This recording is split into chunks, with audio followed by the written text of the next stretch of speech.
Radhe Radhe. I hope आप सभी अच्छे होंगे। ओएफएस की रिगार्डिंग आपके मन में काफी सारी क्वेरी चल रही थी, काफी सारे डाउट मुझे मिल रहे थे, तो उनमें से कुछ मेन 4-5 डाउट को मैं आज की वीडियो में सोल्व कर दूंगा। इसके अलावा भी आपके मन में कोई डाउट चल रहा हो तो नीचे कमेंट सेक्शन में मेंशन कर देना, मैं आपके वो भी डाउट को सोल्व करने की पूरी कोशिश करूंगा। तो अभी जो 4-5 डाउट मेन सबके माइंड में चल रहे हैं, पहले हम उसकी बात कर लेते हैं। सबसे पहला डाउट चलता है, लोग पूछते हैं कि सर हमें ओएफएस में अप्लाई करना है तो हमें फंड जो है वो कहां रखना होगा।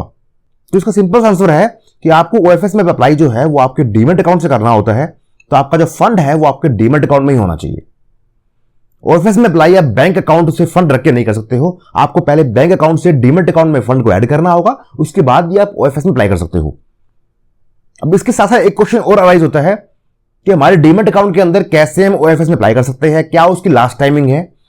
तो उसके लिए मैं वो क्लियर कर देता हूं कि काफी सारे डीमैट अकाउंट जो है वो ओएफएस में अप्लाई को सपोर्ट करते नहीं है, मतलब वो ओएफएस के अंदर अप्लाई करना नहीं करते हैं। जैसे ग्रो हो गया, एंजल वन हो गया, ऐसे कुछ और अकाउंट हैं जो ओएफएस के अंदर अप्लाई नहीं करते हैं। तो वहां पे आप उस अकाउंट से आप ओएफएस के अंदर अप्लाई नहीं कर पाओगे। सेकेंडरी चीज, ओएफएस के अंदर आप 2 कैटेगरी से अप्लाई कर सकते हो। एक रिटेल से, जिसकी एप्लीकेशन 2 लाख से कम की लगती है, एक होती है नॉन रिटेल, जिसकी एप्लीकेशन 2 लाख से ऊपर की लगती है। कुछ ब्रोकर जो है वो ओनली रिटेल कैटेगरी की एप्लीकेशन गेस करते हैं, मतलब उसके अंदर आप सिर्फ 2 लाख से कम की वैल्यू से अप्लाई कर पाओगे, 2 लाख से ऊपर आप उसके अंदर अप्लाई नहीं कर पाओगे। लाइक अपस्टॉक्स हो गया, ऐसे कुछ और भी अकाउंट है जहां पे आप ओनली 2 लाख से कम की एप्लीकेशन अप्लाई कर पाओगे। तो पहले ओएफएस में अप्लाई करने से पहले, फंड को ऐड करने से पहले एक बात को ध्यान रखना, पहले उसके अंदर चेक कर लो आप डीमैट अकाउंट में कि आपके डीमैट अकाउंट के अंदर ओएफएस में अप्लाई हो रहा है नहीं हो रहा। अगर हो रहा है तो उसका लास्ट टाइमिंग क्या है, 9:15 से लेके कब तक हो रहा है। किसी ब्रोकर में 2 बजे तक होता है, किसी ब्रोकर में 3 बजे तक होता है, किसी ब्रोकर 3:30 बजे तक होता है। तो आपका लास्ट टाइमिंग क्या है, कट ऑफ का टाइमिंग क्या है अप्लाई करने का, वो चेक कर लेना, उसके बाद ही इसमें अप्लाई करना। एक क्वेरी आप लोगों की आती है कि क्या हम ओएफएस के अंदर रिटेल और नॉन रिटेल, मतलब 2 लाख से कम की और 2 लाख से ऊपर की दोनों एप्लीकेशन लगा सकते हैं क्या एक ही पैन कार्ड से। तो इसका आंसर है नहीं। रूल ये बोलता है, ओएफएस का जो रूल है वो ये बोलता है कि आप ओएफएस के अंदर अगर 2 एप्लीकेशन लगाओगे, रिटेल के अंदर भी और नॉन रिटेल के अंदर भी, तो आपकी नॉन रिटेल की एप्लीकेशन यस हो जाएगी, मतलब जो आपने एप्लीकेशन 2 लाख से ऊपर की लगाएगी वो एक्सेप्ट हो जाएगी, और जो रिटेल में लगाओगे वो आपकी कैंसिल हो जाएगी। तो इसलिए बेटर यही है कि आप एक अकाउंट से एक ही एप्लीकेशन लगाइए, एक पैन कार्ड से एक एप्लीकेशन लगाइए, या तो रिटेल के अंदर या नॉन रिटेल के अंदर। अगर आपने नॉन रिटेल में अप्लाई कर दिया है, आपको रिटेल में अप्लाई करना है, तो उसके लिए आप किसी और पर्सन का पैन कार्ड या किसी और पर्सन का अकाउंट यूज कीजिए, तब आप उसके अंदर अप्लाई कर पाओगे, अदरवाइज आप अप्लाई नहीं कर पाओगे। सो आई होप आपका ये डाउट भी क्लियर हो चुका होगा। लास्ट जो क्वेरी आती है, जो काफी लोगों की क्वेरी आती है कि एनएससी और बीएससी के अंदर हम कैसे इंडिकेटिव प्राइस चेक कर सकते हैं, कैसे उसके अंदर हम चेक करें कि हमें कहां अलॉटमेंट मिलने वाला है, ओएफएस की पूरी जानकारी हमें कैसे चेक कर सकते हैं। तो चलिए हम चलते हैं लाइव स्क्रीन के ऊपर कि कैसे एनएससी में और बीएससी में हमें इंडिकेटिव प्राइस को चेक करना होता है, कैसे हम वहां तक पहुंच सकते हैं। पूरा स्टेप लाइव बाय लाइव आपको शो करता हूं मैं। तो ये मैंने आपके सामने एनएससी का जो मेन होम पेज होता है, जो एनएससी इंडिया आप गूगल पे सर्च करोगे तो आपको ये वाला होम पेज ओपन हो जाएगा। इस होम पेज को ओपन कर लिया है। अब इसके अंदर आपको ऊपर दिख रहा है home, about, market data, invest, list, trade, regulation, तो ये सब ऑप्शन दिख रहे हैं। आपको इसके अंदर मार्केट डाटा जो है उस पर क्लिक करना है। अब उस पर क्लिक करने के बाद में आपके पास 3 कॉलम आ चुके हैं। फर्स्ट कॉलम है market watch secondary market products का, सेकंड कॉलम है ट्रेड इंफॉर्मेशन का, और थर्ड कॉलम है market watch primary market products का। तो आपको इसके अंदर थर्ड जो ऑप्शन है ना, वहां पे आपको थर्ड जो कॉलम है उसमें सेकंड पे दिख रहा है आपको ओएफएस, ऑफर फॉर सेल, उस पर क्लिक करना है। उस पर क्लिक करने के बाद में आपके पास उस टाइम के अंदर, जिस टाइम भी आप चेक कर रहे हो, उस टाइम में जो भी आपके पास ओएफएस ओपन चल रहे होंगे उसके नाम यहां पे आ जाएंगे। आप इसके अंदर पास्ट इश्यू भी चेक कर सकते हो, जहां पे एक्टिव है ना वहां पे आप पास्ट पे क्लिक कर देना। आपके पास में पास्ट के अंदर पिछले पहले जो भी सारे ओएफएस रहे हैं वो कब से कब तक रहे हैं, उसमें कितना अलॉटमेंट रहा है, उसमें क्या प्राइस आया, सब कुछ आपको वहां शो हो जाएगा। ठीक है, और अपकमिंग भी जो इश्यू आने वाले हैं उसकी लिस्ट भी आपको यहां पे मिल जाएगी। तो अभी हम बात कर रहे हैं जो एक्टिव है, जो अभी चल रहा है एक्टिव, वो चल रहा है हिंदुस्तान जिंक ओएफएस एक्टिव चल रहा है, उसमें चेक करते हैं कैसे हो रहा है। तो उसके अंदर आपको 2 लाइन दिख रही है। हिंदुस्तान जिंक के अंदर पहला दिख रहा है सीरीज के अंदर आरएस मतलब रिटेल कैटेगरी की बात कर रहा है, और सेकंड दिख रहा है आईएस मतलब इन्वेस्टर, जो बड़े कैटेगरी बेसिकली हो जाती है। तो आईएस वाला जो है ना सेकंड लाइन जो है वो फिल हो चुकी है पूरी, क्योंकि नॉन रिटेल के अंदर जो अप्लाई है वो 16 अगस्त को बंद हो चुका है, वहां पे अप्लाई खत्म हो चुका है। तो वहां पे देखिए आपके पास में फ्लोर प्राइस था 486 का, कट ऑफ प्राइस 47 का बन चुका है, मतलब 47 या उससे ऊपर जिसको भी अप्लाई किया होगा ना वो सबको इसमें शेयर्स मिल चुके हैं, ठीक है। और सब्सक्रिप्शन जो है वो कितना आया था वो आपको यहां दिख रहा है, 6.36 करोड़ का सब्सक्रिप्शन आया है इसके अंदर।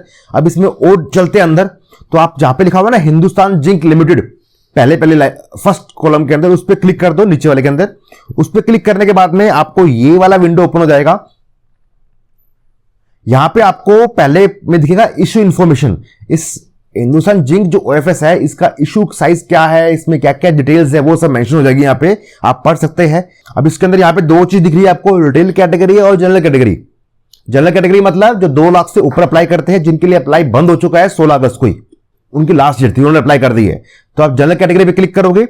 इस पे क्लिक करने के बाद में आपको यहां पे नीचे बिडिंग दिख रही है कि अलग अलग प्राइस पे क्या क्या बिड लगी है।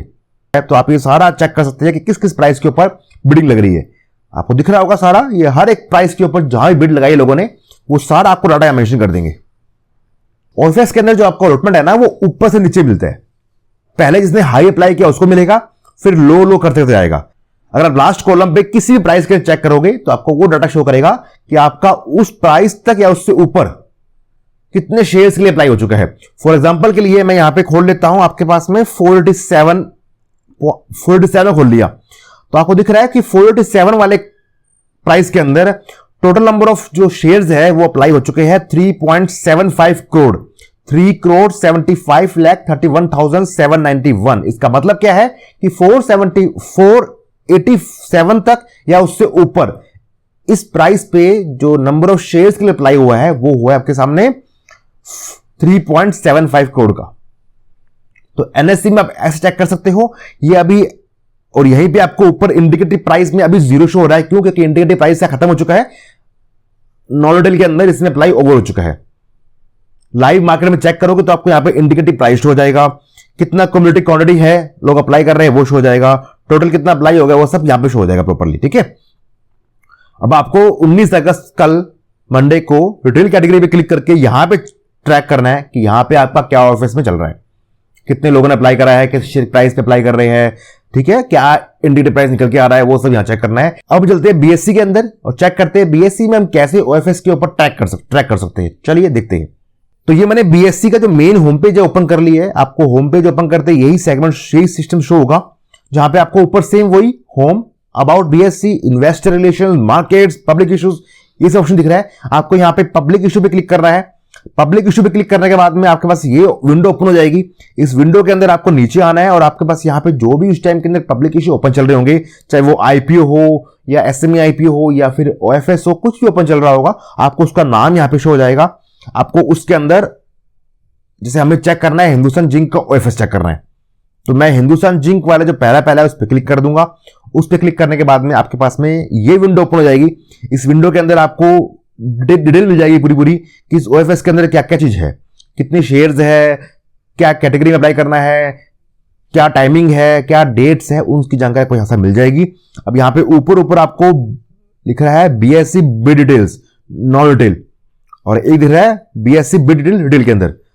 तो नॉन रिटेल के अंदर एप्लीकेशन जो है पूरी हो चुकी है। यहां आप क्लिक करोगे तो आपको दिखेगा कि ये एप्लीकेशन पूरी हो चुकी है 16 अगस्त को, लास्ट अपडेटेड ऑन 16 अगस्त। 16 अगस्त को लोगों ने नॉन रिटेल के अंदर इसमें अप्लाई किया है, और वही सेम चीज किस प्राइस पे अप्लाई किया गया है, कितने शेयर्स के अप्लाई किया गया है, वो सब यहां मेंशन कर रखा है, आप इसको देख सकते हैं आराम से। अब यहां पे आपको जो क्लिक करना है वो क्लिक करना है मंडे को बीएससी बिड डिटेल रिटेल के अंदर। तो हमने चेक कर लिया है कि एनएससी और बीएससी के अंदर हम कैसे इंडिकेटिव प्राइस चेक कर सकते हैं, कैसे हम उसके अंदर कितने लोग बिड अप्लाई कर रहे हैं, किस प्राइस पे अप्लाई कर रहे हैं, कितने नंबर ऑफ शेयर्स के अप्लाई हो चुका है, वो हम चेक कर सकते हैं, ट्रैक कर सकते हैं। तो ये कुछ क्वेरी आपके मन में डाउट चल रहे थे, कुछ 4-5 डाउट चल रहे थे और इसके रिगार्डिंग तो मैंने आपको सारे क्लियर कर दिए है। इसके अलावा भी आपके मन में कोई भी डाउट होंगे तो आप नीचे कमेंट सेक्शन में मेंशन करना, मैं आपके उन डाउट्स को क्लियर करने की पूरी कोशिश करूंगा।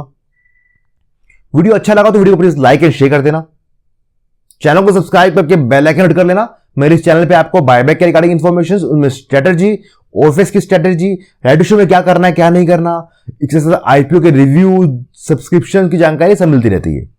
इसलिए चैनल को सब्सक्राइब करके अभी के अभी बेल आइकन कर लेना। टेलीग्राम ग्रुप और व्हाट्सएप ग्रुप ज्वाइन कर लेना। न्यूज ग्रुप है, फ्री ऑफ कॉस्ट है, वहां पे आपको डेली स्टॉक्स की हर एक न्यूज की अपडेट मिलती रहती है। लिंक डिस्क्रिप्शन में मेंशन कर दिया गया है, जाके ज्वाइन कर सकते हो। तो फिर मिलते हैं आपसे अगली वीडियो में किसी और इंफॉर्मेशन के साथ। तब तक अपना ख्याल रखिए। Thank you so much.